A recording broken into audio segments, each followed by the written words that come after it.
នេះជាភ្លើងយមរាជដែលកើតចេញពីឈាមបេះដូង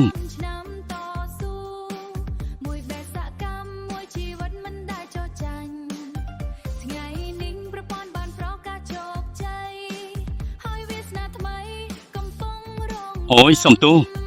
វាយខុសទិសដៅហើយនៅថ្មឹងធ្វើអីទៀតជួយមនុស្សទៅនរណាគេលួចវាយប្រហារខ្ញុំគួរឲ្យស្អប់ណាស់ហេតុអីជន់មិនខ្ទេចអញ្ចឹងសំជាអាវុធលំដាប់ថ្នាក់ឋានសួគ៌មែនពិតជាខ្លាំងណាស់ខ្ញុំមកជួយឯងហើយអូលីលីនហ្វានឯងចាំមើលទៅខ្ញុំមិនលើកលែងឲ្យឯងទេយល់ព្រមខ្ញុំរងចាំបងស្រីធំបងពិតជាខ្លាំងពូកែមែន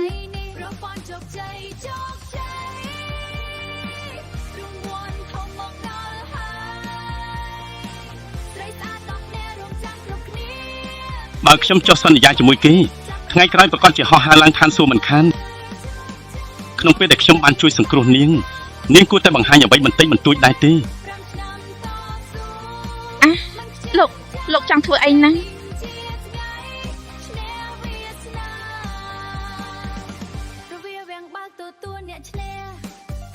ខ្ញុំឃើញថានៅទីរហោស្ថាននេះមានតែប្រុសម្នាក់ស្រីម្នាក់បើមិនអញ្ចឹងទេពួកយើងស្បត់ធ្វើជាបងប្អូនធေါ်គ្នាយ៉ាងម៉េចដែរស្បត់ជាបងប្អូនត្រូវហើយមានបញ្ហាអីមែនទេមានបញ្ហាធំទៀតផងយោងតាមច្បាប់ក្នុងលោកសេនាជនជួយស្រីស្អាតហើយបើស្អាតគឺត្រូវរៀបការសងគុណមានតែអ្នកអាក្រក់ទេទើបស្បត់ជាបងប្អូន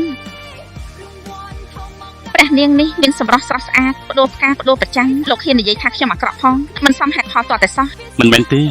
ខ្ញុំនិយាយថាប្អូនអាក្រក់តាំងពីពេលណាបើអញ្ចឹងពួកយើងរៀបការជាមួយគ្នាទៅមិនក៏រៀបការទៅវិញនាងនៅក្មេងណាស់ពួកយើងស្បត់ជាបងប្អូនល្អជាងព្រះនាងនេះតូចត្រង់ណាពិតជាមិនតូចមែនបើអញ្ចឹងពួកយើងរៀបការជាមួយគ្នាទៅមានបញ្ហាខួរក្បាលហើយលីនហ្វានលីនហ្វាន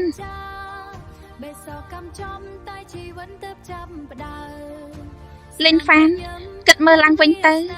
ពេលរៀបការហើយខ្ញុំអាចឲ្យព្រះមេដាខ្ញុំតែងតាំងលោកជាស្ដេចត្រាញ់បានណាគិតមើលឡើងវិញទៅណា5ឆ្នាំឆ្លងភព5ឆ្នាំតស៊ូមួយបេសកកម្មមួយជីវិតមិនលោកពិតជាមិនស្បត់ជាបងប្អូនជាមួយខ្ញុំមែនទេខ្ញុំជាម្ចាស់វ័យក្មេងនៃទីក្រុងស៊ីហ្វាងណាក្រោយស្បត់ជាមួយខ្ញុំហើយធានាថាលោកនឹងបានស៊ីផឹកស្រួលរាល់ថ្ងៃមិនខានលោកពិតជាមិនរៀបការជាមួយខ្ញុំមែនទេខ្ញុំជាព្រះនាងនៃអាណាចក្រតាកាន់ណាក្រោយរៀបការជាមួយខ្ញុំហើយខ្ញុំធានាថាលោកនឹងមានទ្រព្យសម្បត្តិស្តុកស្ដម្ភប្រើមិនអស់ឡើយនាងពិតជាខ្លាំងមែនលីនហ្វានលោកមិនអាចរត់រួចពីបាតដៃរបស់ព្រះនាងនេះបានឡើយលោកពុកកូនត្រឡប់មកវិញហើយលោកពុកមានរឿងអីហ្នឹងហេតុអីគ្មានមនុស្សសំបីតែម្នាក់អញ្ចឹងហ្វានកូនត្រឡប់មកវិញហើយចុះថ្នាំគុនខួននោះសំណាងល្អមិនធ្វើឲ្យខកបំណងឡើយល្អណាស់មានថ្នាំគុនខួននេះហើយរបួសរបស់បងស្រីធំកូនប្រកាសជាអាចសង្គ្រោះបានហើយលោកពុកតើគ្រួសារយើងមានបញ្ហាអ្វីមែនទេតាមពិតទៅរឿងនេះឪពុកមិនចង់ប្រាប់កូនទេប៉ុន្តែមកដល់ពេលនេះទៅហើយខ្លាចថាលក្ខបានកូនមិនចិត្តទៀតឡើយត្រកូលធំទាំង3ដែលដឹកនាំដោយត្រកូលចៅបានសម្លឹងរកឱកាសបំផ្លាញត្រកូលលីនរបស់យើងជាយូរមកហើយគ្រាន់តែពីមុនមកដោយសារតែបងស្រីធំរបស់កូនមានអំណាចនៅព្រំដែនបូករួមទាំងតំណែងជាមួយបាក់កពុកស៊ូធ្វើឲ្យត្រកូលទាំង3មិនហ៊ានធ្វើអ្វីប្រទេសដែរពេលនេះត្រកូលទាំង3លែងមានការបារម្ភទៀតហើយពួកគេបានចាប់ផ្ដើមវាយប្រហារលើត្រកូលលីនរបស់យើងហើយត្រកូលធំទាំង3លោកពុកមិនបាច់បារម្ភទេមានកូននៅទីនេះត្រកូលធំទាំង3មិនអាចបង្កើតជារលកធំអ្វីបានឡើយ